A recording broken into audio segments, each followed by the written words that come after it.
اعوذ باللہ من الشیطان الرجیم بسم اللہ الرحمن الرحیم۔ جس چیز کا استعمال بہت زیادہ ہوتا ہے، جو چیز کسی نہ کسی طرح مصروف رہتی ہے، وہ مضبوط ہوتی ہے۔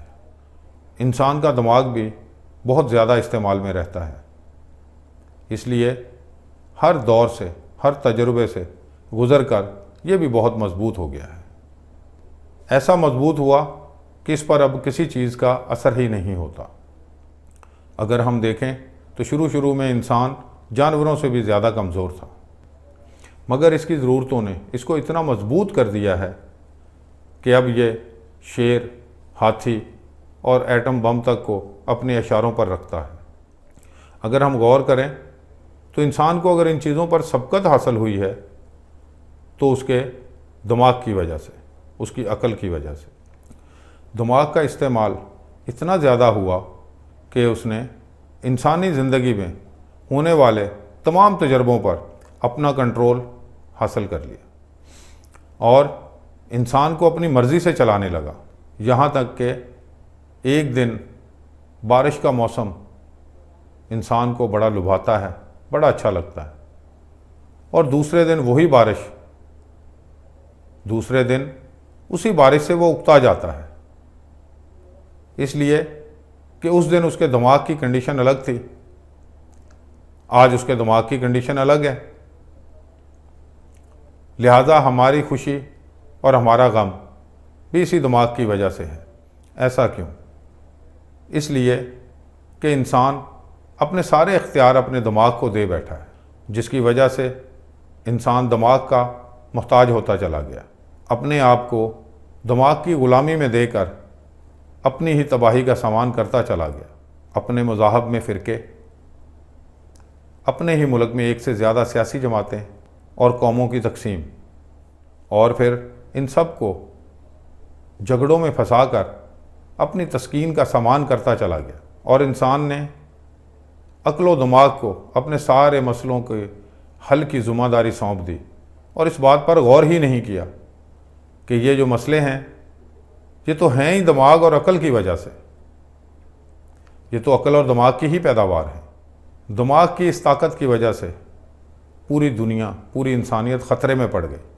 اس وقت پوری دنیا کو کرونا نے اپنے گھیرے میں لیا ہوا ہے، یہ بھی کسی نہ کسی کے دماغ کا شاخسانہ ہی لگتا ہے، جو اپنی طاقت کو آزمانے کے چکر میں کسی دوسرے دماغ کی طاقت میں پھنس گیا اور سارا نظام، سارا کام الٹا ہو گیا، جس سے پوری دنیا کو لامحدود نقصان ہوا، جس کا کوئی حساب نہیں کر سکتا۔ یہ بھی دماغ کا ہی کھیل تھا، دوسروں کو کمزور کرنے کے لیے، اپنے آپ کو طاقتور بنانے کے لیے۔ یہ سب دماغ ہی آپ کے دل میں، آپ کے خیال میں ڈالتا ہے اور آپ کرتے چلے جاتے ہیں۔ ہر طاقتور دوسرے کو کمزور کرنا چاہتا ہے، مگر یہ عقل، یہ دماغ کسی کو ہار ماننے ہی نہیں دیتا، کیونکہ اس کی سب سے بڑی تخلیق انا، میں ہے، جس کی وجہ سے یہ دماغ انسانیت کا ہی دشمن ہو گیا۔ اس دماغ کی اس تخلیق کے نتیجے میں نہ تو کوئی معاشرہ بچ پا رہا ہے اور نہ ہی انسانیت۔ انسان اپنے آپ کو نیند آور گولیاں، نشہ آور مشروب کا عادی بنا کر زندگی میں سکون کی تلاش کر رہا ہے، یا وہ اس زندگی سے فرار چاہتا ہے۔ انسان کیوں نہیں سمجھتا کہ وہ اپنا خود ہی دشمن ہوتا چلا جا رہا ہے؟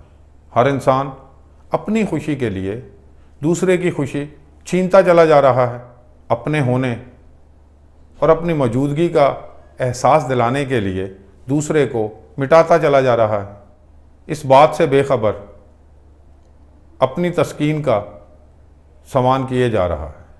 وہ یہ نہیں سوچ رہا کہ اگر تمہیں کوئی پہچاننے والا ہی نہیں رہے گا، سب کو تم چاہتے ہو کہ میں اسی طرح ختم کر دوں، مٹا دوں، صرف میں رہوں، میری انا رہے اور میں میری باقی رہے۔ یہ خیال کیوں نہیں آتا کہ اگر کوئی بھی نہیں رہے گا تو میں اپنی انا کو کس کے سامنے لے کر جاؤں گا؟ میں کہاں لے جا کر اس کی تسکین کروں گا؟ انسان جتنی بھی اپنی میں اپنی انا کی تسکین کر لے مگر وہ اپنی خواہش کو کبھی بھی نہیں مٹا سکتا۔ انا کی تو زندگی ہی مستقبل میں ہے، وہ تمہیں حال میں رہنے ہی نہیں دیتی۔ نئے خواب، نئی زندگی کے ڈھنگ لے کر انا آپ کے دروازے پر بیٹھی رہتی ہے، وہ کبھی تھکتی نہیں اور اسی میں ہی انسان کی زندگی کو پورا کر دیتی ہے۔ اس سے چھٹکارا پانا ناممکن ہے۔ اگر کوئی اس سے بچ کر نکل بھی جائے تو سمجھ لو وہ اس دنیا کا نہیں، کسی دوسری دنیا کا انسان ہے، جہاں لالچ نہیں، دوسرے کی پلیٹ میں پڑا لڈو بڑا نہیں ہوتا، اپنے ہی لڈو پر گزارا کرنا پڑتا ہے، اپنے ہی لڈو پر شکر گزار ہونا پڑتا ہے، جہاں اپنی عزت ہی دوسرے کی توقیر میں ہوتی ہے، جہاں دوسرے کا حق زہر لگے تاکہ حقدار تک اس کا حق خود ہی پہنچ جائے۔ یہ تھا آج کا خیال یار۔ وآخر دعوانا ان الحمدللہ رب العالمین۔